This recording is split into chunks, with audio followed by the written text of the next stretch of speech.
이게 가끔 이상한 소리를 해가지고 그렇죠?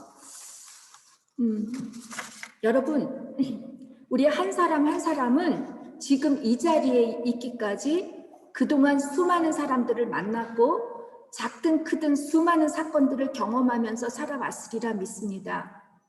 아주 잠시의 만남이었지만 평생 잊을 수 없는 만남이 있었을 테고 여러분의 인생을 완전히 바꿀 만한 획기적인 만남이 있을 수도 있었을 것입니다. 바울에게 있어서 아나니아와의 만남도 이와 같았습니다. 비록 아나니아라고 하는 사람은 사도행전이나 다른 사도 바울의 서신서에 보면 단 한 번밖에 등장하지 않는 지극히 평범해 보이는 어쩜 바울 사도의 그늘에 가려져 이름도 빛도 드러나지 않는 사람이었지만 그가 바울의 부르심을 위해 하나님으로부터 준비된 사람으로서 얼마나 귀하고 소중한 사람인지 모릅니다. 아나니아라고 하는 한 사람의 순종이 여러분과 제가 예수님을 알게 되었고 지금 이 순간에도 세계 곳곳에 주님의 말씀이 전파되고 있습니다. 때문에 오늘은 바울 중심이 아니라 아나니아를 포커스로 맞춰서 함께 말씀을 읽어가면서 왜 하나님께서는 바울을 돕게 하시려고 아나니아라고 하는 사람을 이미 오래전에 준비된 사람으로서 선택하셨는지 나눠보고자 합니다.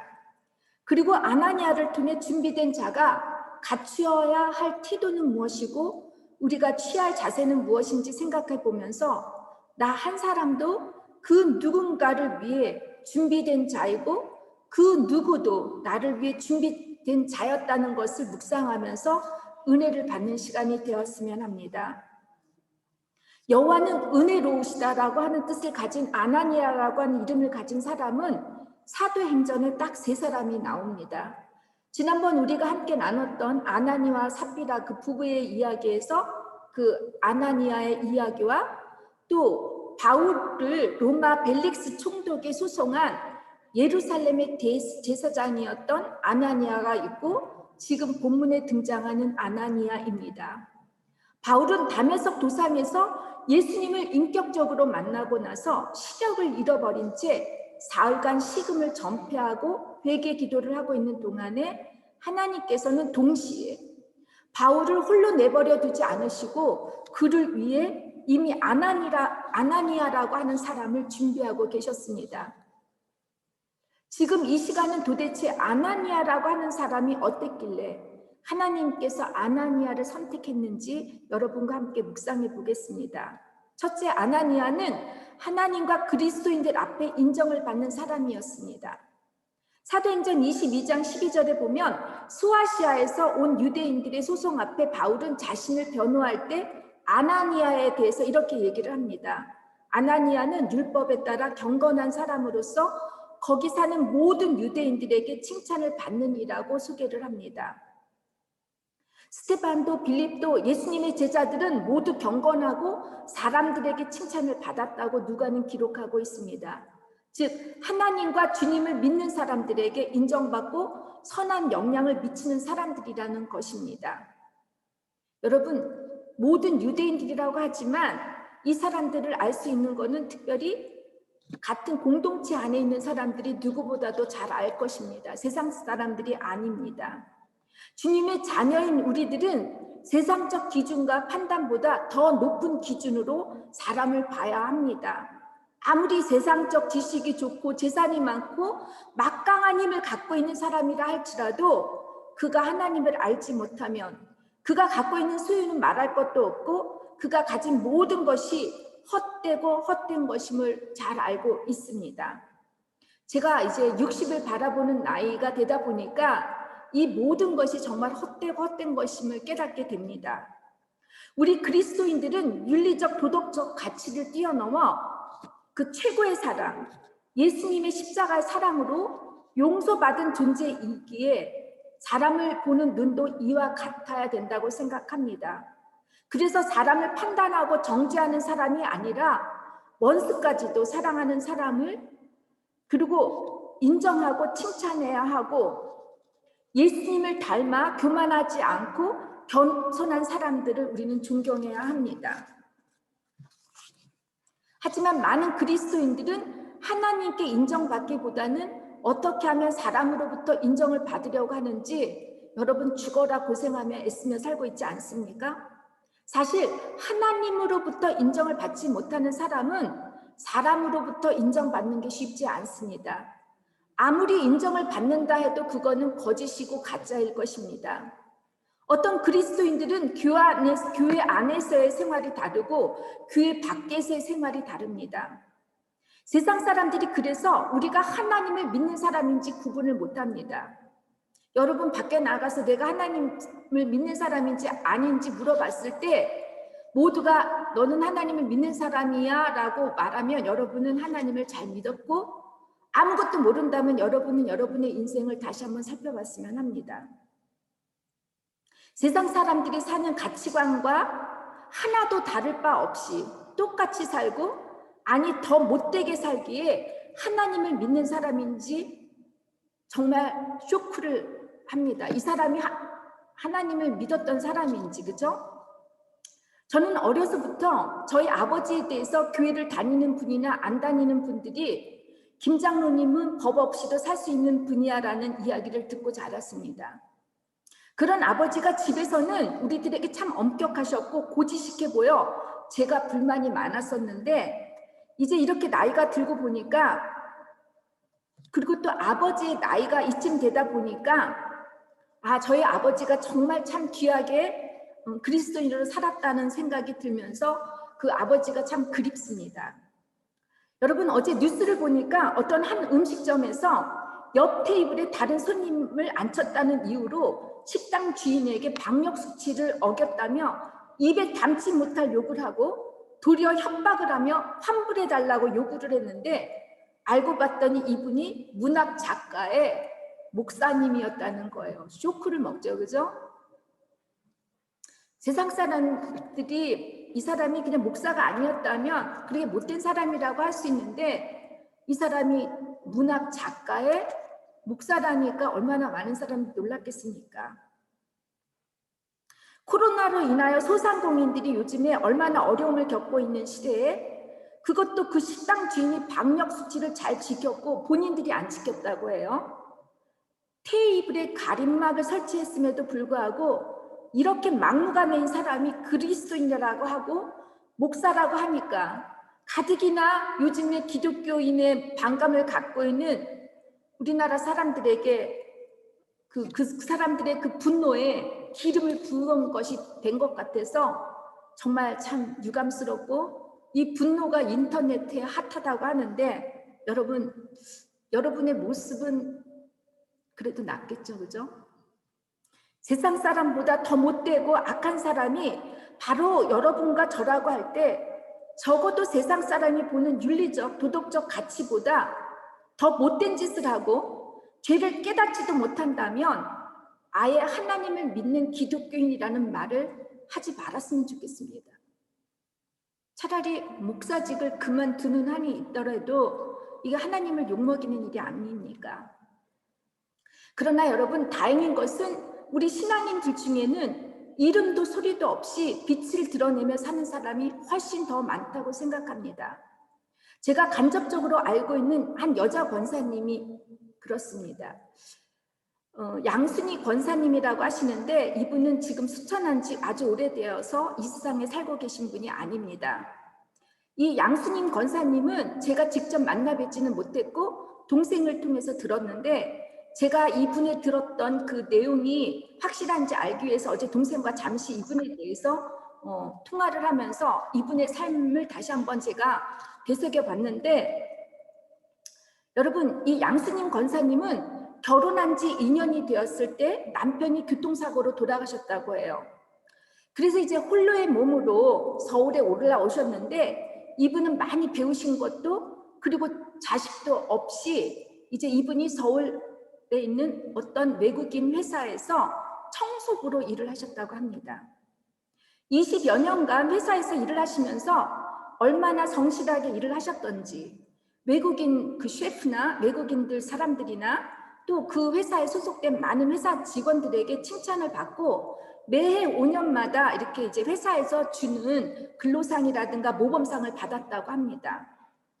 재혼도 하지 않으시고 홀로 회사에서 근속할 때까지 이 권사님은 그 청소부의 월급이 얼마나 많겠습니까? 그 작은 월급으로 수많은 어려운 학생들을 돕고 교회를 섬기며 신앙생활을 하셨다고 합니다. 제 동생이 이제 효창교회, 그 효창운동장 근처에 있는 효창감리교회가 있는데, 이제 그 교회에 이 동생이 이제 전도사로 부임을 받는데, 이사 이제 가기 전에 본인이 받는 그 사택을 한번 가봤다고 해요. 이제 청소를 하러 가려고 갔는데, 그곳에 이제 동생도 잘 모르는 이 양스님 권사님이 오셔서 청소를 깨끗이 했다고 하는데, 그때 나이가 70 중반이었다라는 거예요. 근데 동생이 나중에 알게 된 거는 이분이 위암 투병 중이었다라는 것이에요. 근데 이 권사님은 이런 분이 얼마든지 많을 수 있어요. 근데 이분은 동부 이천동에서 효창동까지 하루도 거르지 않고 비가 오나 눈이 오나 한결같이 걸어서 40분 동안 매일 새벽 기도에 참석하셨는데 다른 사람보다 더 일찍 와서 불을 켰대요. 그리고 나서 이분이 없으실 때 많은 교인들이 새벽 기도에 올 때마다 양순임 권사님을 생각했대요. 누가 불을 켜고 있으면 양순임 권사님이 그 자리에서 기도하고 계시지 않을까 하는 마음으로요. 이분이 마지막 이제 그 위암이 너무 심해져가지고 이제 돌아가실 때 임종 예배를 드렸는데 제 동생이 함께 했었다고 하는데 그 권사님의 그 소원대로 하얀 한복을 입고 드러놓고 계셨고 이분은 이미 자신의 몸을 기증을 하셔가지고 장례식 예배를 드릴 수가 없대요. 시신을 기증한 분들은 다 병원에서 이제 실험을 다 하고 나서 가족을 불러서 이제 그 나머지를 화장할 때 부른다고 하는데 이분은 자식도 없고 아무도 없잖아요. 근데 시신을 하기 때문에 그날 돌아가신 그 다음날 병원에서 이분을 시신을 옮길 때까지 이제 교인들이 장례 예배를 드렸는데 정말 한 분도 빠짐없이 그 교회 장례식에 참석을 했고 무엇보다도 예전에 있었던 회사에 있었던 사람들이나 또 이분한테 도움을 받았던 많은 그 학생들이 이제는 사회에서 아주 귀한 자리에 위치해서 선한 영향력을 미칠 수 있는 그런 윗자리에 있던 분들이 다 참석해서 장례 예배를 드렸는데 더 놀라운 거는 이때 이 양순임 권사님은 얼마나 대단하셨냐면 자기 장례식에 참석한 분들이 식사를 거를까 봐 자기가 수양딸처럼 생각하는 분한테 돈을 들여서 그 사람들 식사 대접을 다 하라고 해가지고 교인들이 모인 분들이 육개장을 다 먹었다고 합니다. 이분이 갖고 있는 재산의 일부는 하나밖에 없는 조카에게 주었고 자기 금반지와 함께 줬고 나머지 모든 재산을 장학기금으로 썼다고 합니다. 근데 저는 제 동생을 봐도 그렇고 제 동생이 함께 했던 그 담임 목사님이 계세요. 지금은 은퇴하신 목사님인데 김영기 목사님인데 제가 제 동생한테 항상 그랬어요. 너는 이런 목사님 만난 거를 행복하게 생각하라고 하는데 이 김영기 목사님은 한결같이 교회에서 욕심을 내지 않았대요. 어떻게 하면 교회를 크게 하고 어떻게 하면 헌금을 많이 받고 재산을 증식하고 자기 월급을 올릴지 그런 걸 하나도 하지 않으셨대요. 그리고 이분은 항상 그 부목사나 전도사들한테 아주 그 목사님들이 카리스마로 권위로 명령하는 목사님들 정말 많거든요. 근데 이분은 그런 요구를 한 번도 하지 않으셨고 그 덕분에 제 동생은 대학원을 마치는 동안 이 목사님의 배려로 정말 좋은 그 수업을 그 대학원을 마칠 수가 있었는데 저는 이렇게 양순임 권사님처럼 이름도 빛도 없이 수고하고 기도하고 정말 목회자나 모든 사람 섬기는 분을 갖고 계셨으니까 이런 저는 양순임 권사님과 같은 그런 목사님이 있지 않았나 생각이 되고 제 동생 역시도 지금까지도 그 사진, 양순임 권사님의 사진을 꼭 갖고 다니면서 그 양순임 권사님을 생각하고 있다고 합니다. 저도 욕심이 생겨요. 저에게도 이런 양스님 권사님 같은 분이 계신다면 제가 좀 못된 데가 있잖아요. 성격이 완벽하려고 하고 분명하고 그래서 혹시 여러분들이 좀 힘들지는 않을지 모르지만 제가 더 부드러워지고 사랑하고 정말 진실한 목회자가 되고 싶고 또 저 역시도 우리 성도들을 위해서 그런 목사로 살아갔으면 하는 그런 마음이 듭니다. 저를 위해서 기도해 주시겠습니까? 저도 여러분들을 위해서 그런 좋은 목사, 신실한 목회자가 되도록 노력하겠습니다. 세상 사람이 아닌 그리스도인들로부터 칭찬과 인정을 받는 그 한 사람의 사랑과 섬김, 중보 기도가 교회 공동체뿐만 아니라 목회자들 그리고 세상을 아름답게 변화시킬 수 있다는 것입니다. 지극히 평범하게 사는 것이 쉬울 것 같지만 그렇지 않아요, 여러분. 어려워요. 이탈하지 않고 산다는 게 여러분 쉽지 않습니다.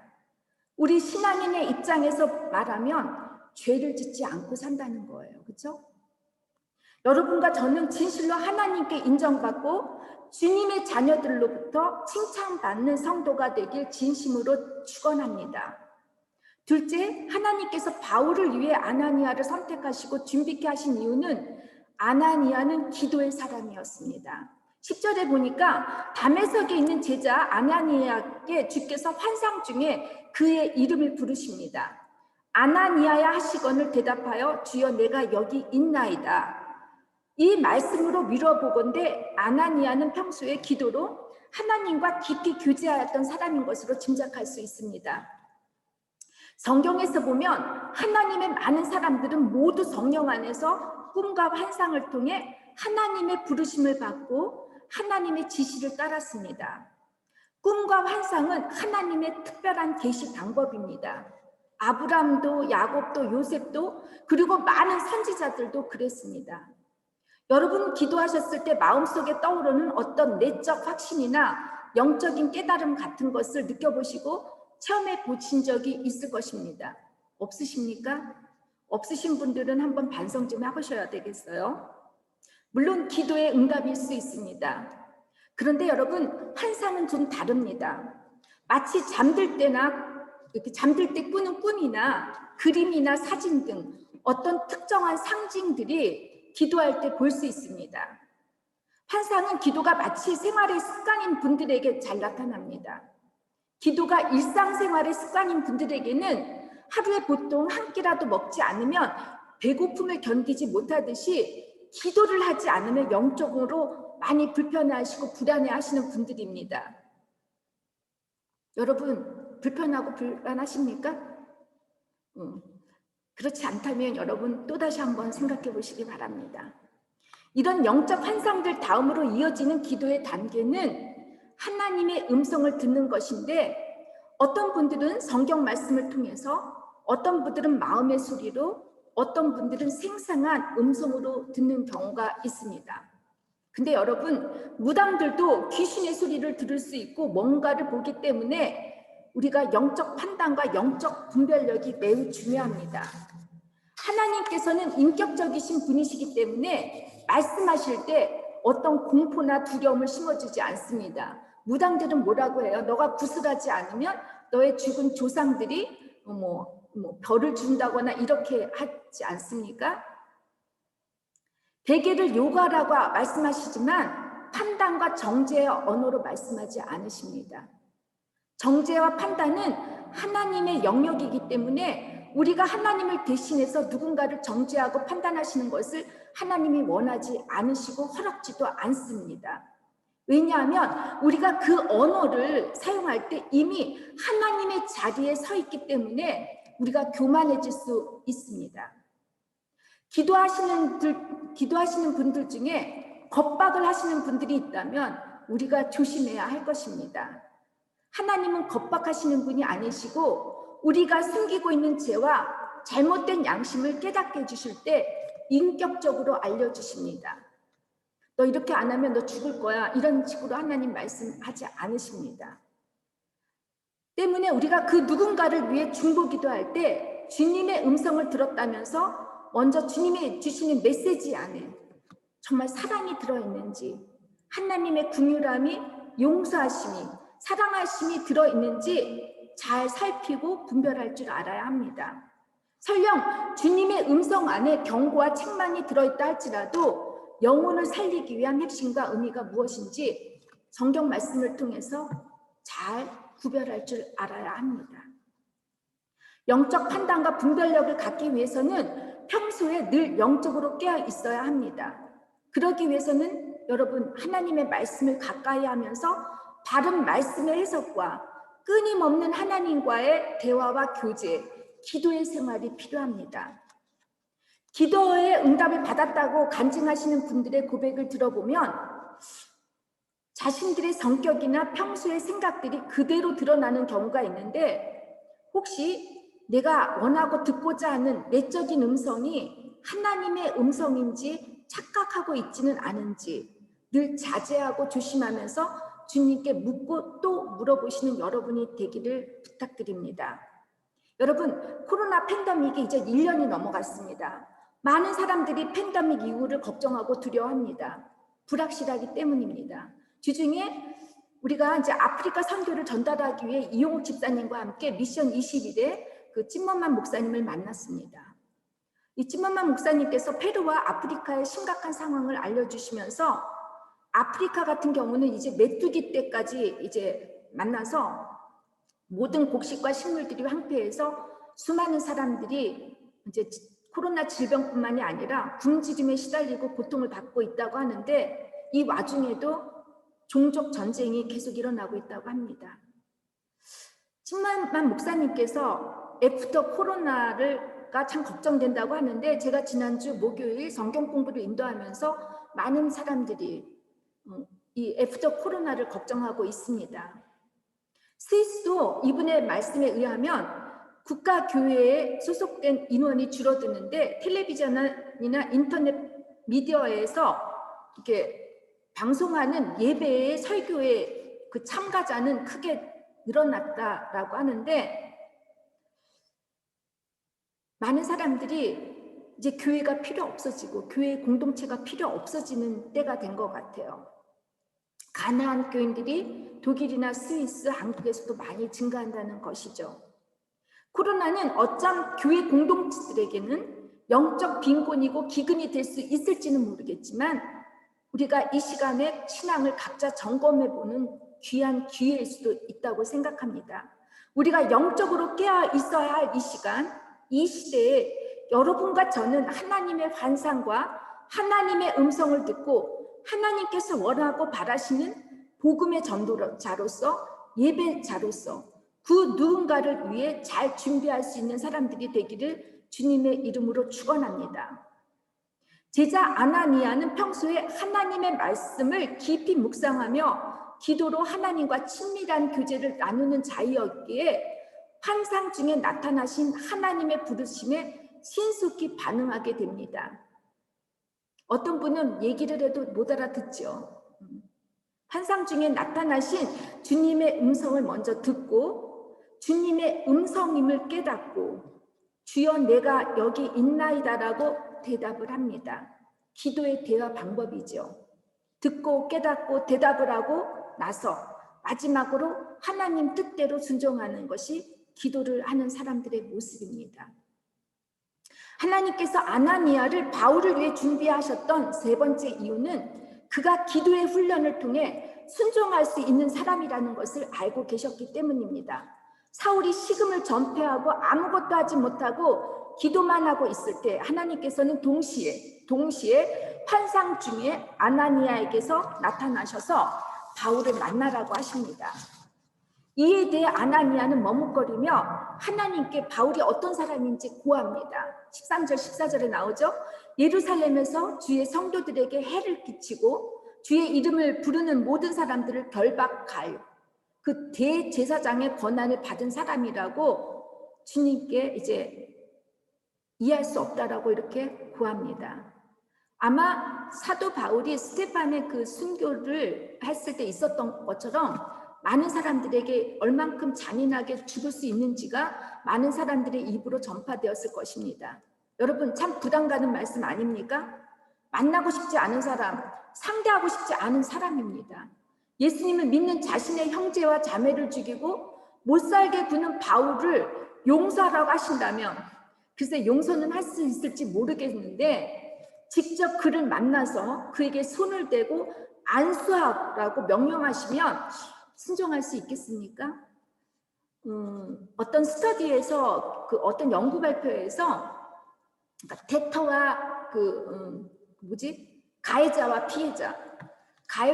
피해자 사이에서 이제 가해자가 감옥에 있을 때 피해자와 가해자를 이렇게 만나게 해주는 그런 연구 프로젝트가 있었는데 많은 분들이 피해를 받았을 때는 시간이 지나면 내가 그 사람을 용서할 수는 있을 것 같다라고 얘기를 하는데 직접 얼굴을 보지는 못한다는 거예요.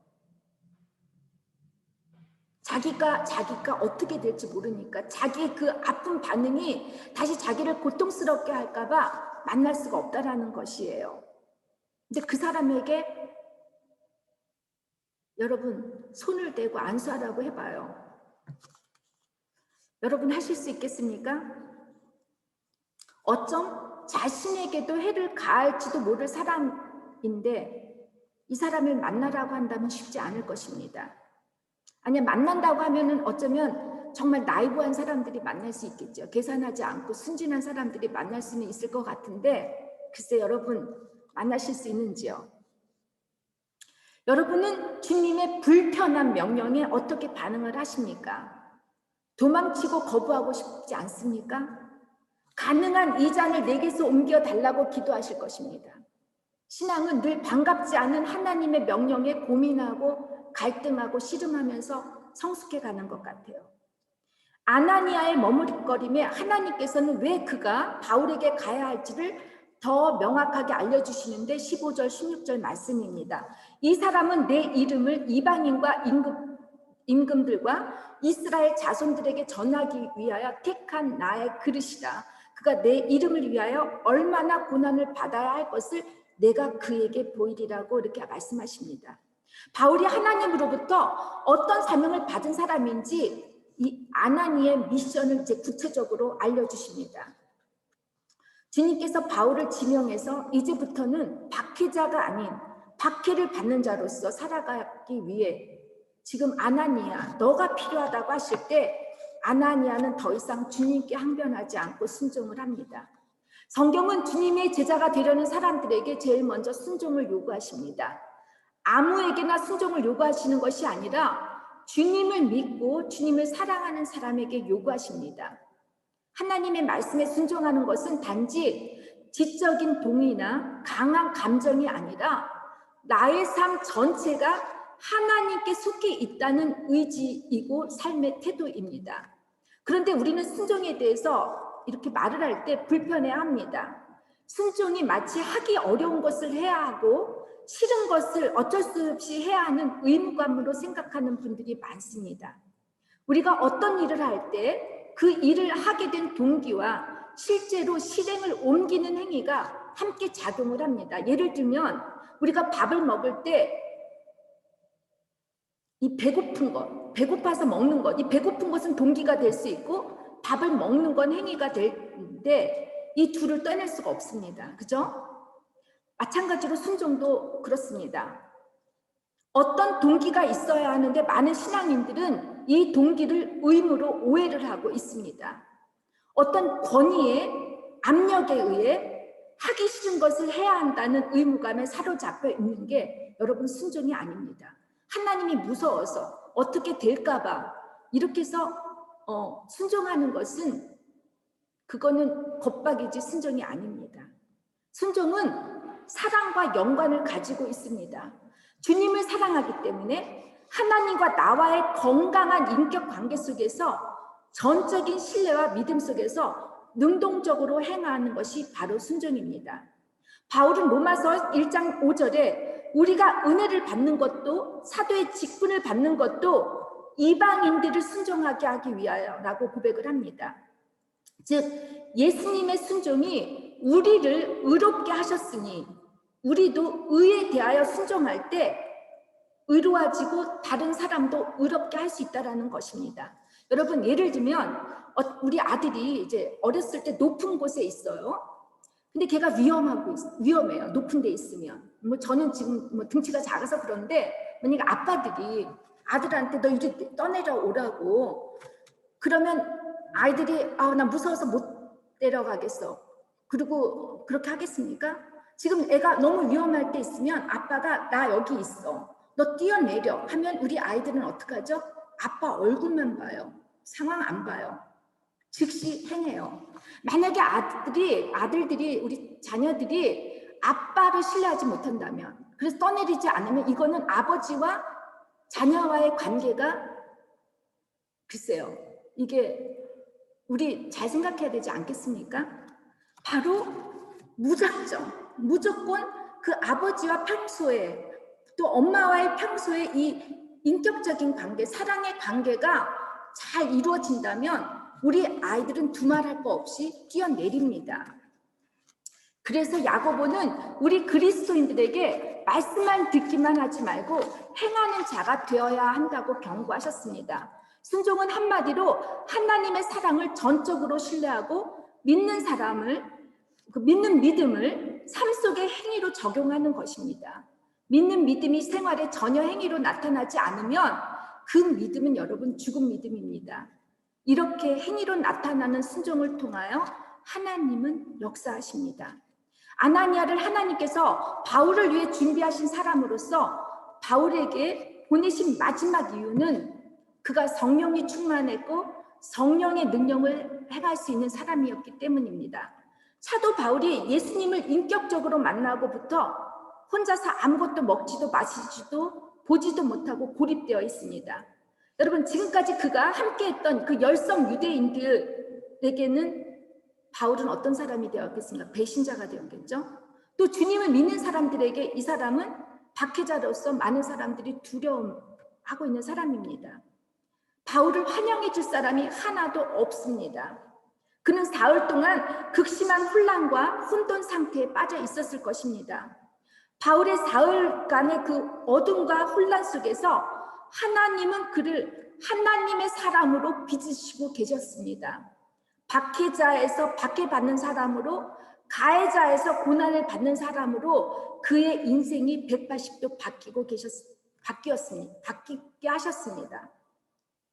지금까지 사울이 예수님을 만나기까지의 삶은 자신의 그릇 안에 성공과 명예와 인정을 받으려고 자기 그릇 안에 채우려고 이렇게 달려온 삶이었지만 이제는 하나님의 그릇 안에 복음을 채우기 위해 하나님께서 택하신 사람으로 훈련을 받고 있습니다.